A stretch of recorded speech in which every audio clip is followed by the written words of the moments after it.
जय हिंद। बता दूं कि बिहार आईटीआई एडमिशन के लिए फॉर्म निकल चुका है।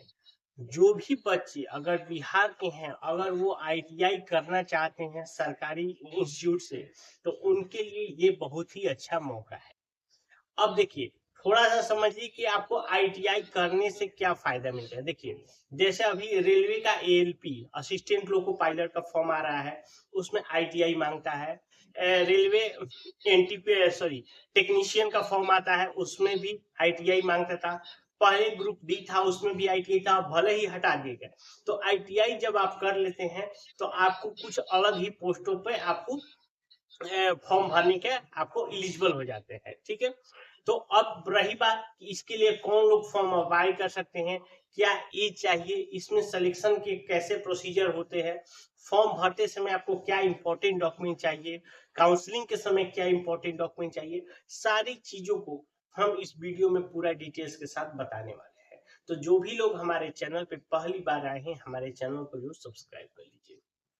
देखिए, बिहार आईटी एडमिशन 2026 ये बता दें कि ये हर एक साल आपका ये एंट्रेंस फॉर्म आता है। इस बार जो 2026 का फॉर्म आया है वो है 33,18 पदों पे ये भर्ती है। इसमें देखिए, मेल फीमेल लड़का लड़की दोनों लोग भी कर सकता है, ऐसा कोई जरूरी नहीं है। जैसे अब देखिए, इसके साथ साथ बता दें कि ट्रेड्स होते हैं, फिटर, मैकेनिकल, वेल्डर, ये सब चीज होते हैं, कोर ट्रेड होता है।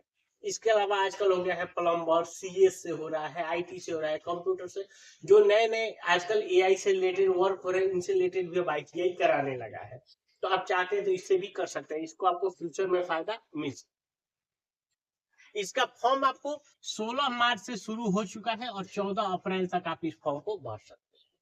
फॉर्म भरने के लिए जो चार्ज लग रहा है 750 रुपए, जनरल, ईडब्ल्यूएस और ओबीसी पे 100 रुपए का चार्ज है, एससी एसटी को। भैया ये आपका फॉर्म चार्ज है। अब इसके लिए जो क्वालिफिकेशन देखिए मांगा जा रहा है, जो 10वीं पास किया हुआ है ये बच्चा वही भर सके, कम से कम 10वीं पास।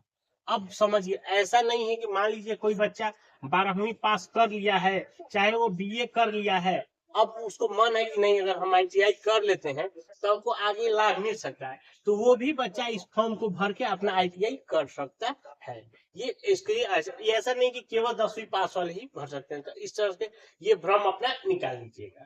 ठीक, अभी मैं इसलिए बोल रहा हूँ, देखिए अभी देखिएगा रेलवे एलपी आ रहा है, तो उसमें डीजल मैकेनिक ये सारे ट्रेडों के लिए अलग से सीट होती है, उनको अच्छा फायदा भी मिलता है। इसका सिलेक्शन करने का प्रोसीजर समझिए। सबसे पहले आप ऑनलाइन फॉर्म भरेंगे, फॉर्म भैया कब भरेंगे, 14 अप्रैल तक भर सकते हैं।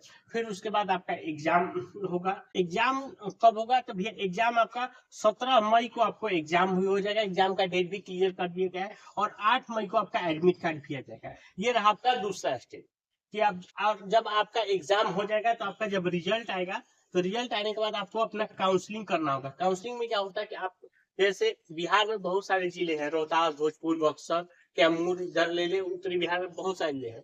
तो आप उसमें हर एक इस कॉलेज का अपना ट्रेड चुनेंगे। जैसे एक कॉलेज मान लीजिए फिटर हो गया, वेल्डर हो गया, मैकेनिक हो गया, आप जो भी ट्रेड चूज करना चाहे चूज करेंगे।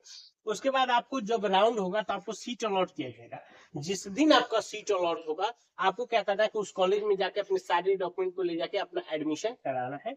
ये आपका एडमिशन प्रोसीजर, तो यही आपका सिलेक्शन करने का प्रोसीजर। अब रही बात एग्जाम का, देखिए इसमें जो एग्जाम होगा, देखिए 150 को क्वेश्चन पूछा जाएगा, 300 मार्क्स का, यानी कि एक क्वेश्चन आपका 2 मार्क्स का हो गया। ठीक, समय 2 घंटा रहेगा, लेकिन इसके साथ साथ आपको निगेटिव मार्किंग नहीं रहेगा, यानी कि गलत सवाल अगर आप करते हैं तो आपको कोई भी मार्क्स नहीं कट रहा है। तो इसीलिए जितने भी आपके सवाल आ रहे होंगे आप उसको अच्छे से कर लीजिएगा। उसके बाद आप सभी क्वेश्चनों पे जो बचे हुए हैं उस पर आप तुक्का लगा सकते हैं। तुक्का अगर लगाते हैं, तुक्का अगर एक दो भी सही होता है, मान लीजिए सपोज आपके 150 क्वेश्चन है, आपने 120 तो सही कर दिया, अब 30 क्वेश्चन आपके पास बचे हैं। 30 क्वेश्चन में अगर आप तुक्का लगाते हैं, सपोज आपके 10 क्वेश्चन भी अगर सही होते हैं तो आपके 10 नंबर बढ़ जाएंगे, आपको अच्छा बेनिफिट इसका मिलता है। तो उसमें देखिए एग्जाम में आपसे पूछा क्या जाएगा, मैथ 50 क्वेश्चन, जनरल साइंस से आपके 50 क्वेश्चन और जीके से 50 क्वेश्चन। ये सारे जो क्वेश्चन रहेंगे 10th लेवल के आपके क्वेश्चन रहेंगे, जो 10वीं में आपने पढ़ा होगा उसी से रिलेटेड है। अब देखिए, अभी मत कहिए कि भैया जीके जीएस कौन 10वां में पढ़ाऊंगा, नहीं, तो ये जनरल चीज है भैया। जीके जीएस आजकल जो भी चल रहे हैं, ये सब चीजें पूछे जाएंगे। बिहार के जीके हो सकता है, चाहे वर्ल्ड के जीके जीएस, जैसा भी युद्ध चल रहा है ईरान, ये सब में ये सब चीजें आपसे पूछ सकते हैं। अब फॉर्म भरते समय डॉक्यूमेंट क्या लगेगा ये समझिए। सबसे पहला तो आपका 10th का मार्कशीट लगेगा, उसके बाद आपका जाति प्रमाण पत्र, निवास प्रमाण पत्र, आधार कार्ड, फोटो, सिग्नेचर, ये डॉक्यूमेंट आपको फॉर्म भरते समय जरूरत पड़ेगा। इसके साथ साथ अब बात, बहुत सारे बच्चे गलती क्या करते हैं कि फॉर्म तो भर दिए, फॉर्म भरने के बाद अपना फॉर्म का रिसीविंग कहीं रख दिए। बाद में क्या होता है कि जब आप काउंसलिंग कराने जाएंगे, मान लीजिए आपको जब एडमिशन कराने जाएंगे, तो उस समय आप सिर्फ खोलिए फॉर्म ए और बी, भैया इस फॉर्म को संभाल के रखिएगा। जब आप फॉर्म भरते हैं उस समय आपको ये फॉर्म मिलता है, तो उसको संभाल के रखिएगा, उस समय जरूरत पड़ता है। उसके बाद जो आपने एडमिट कार्ड निकाला हुआ है, जो 8 मई को आपका एडमिट कार्ड निकलेगा, इसको भी एक संभाल के रखना है।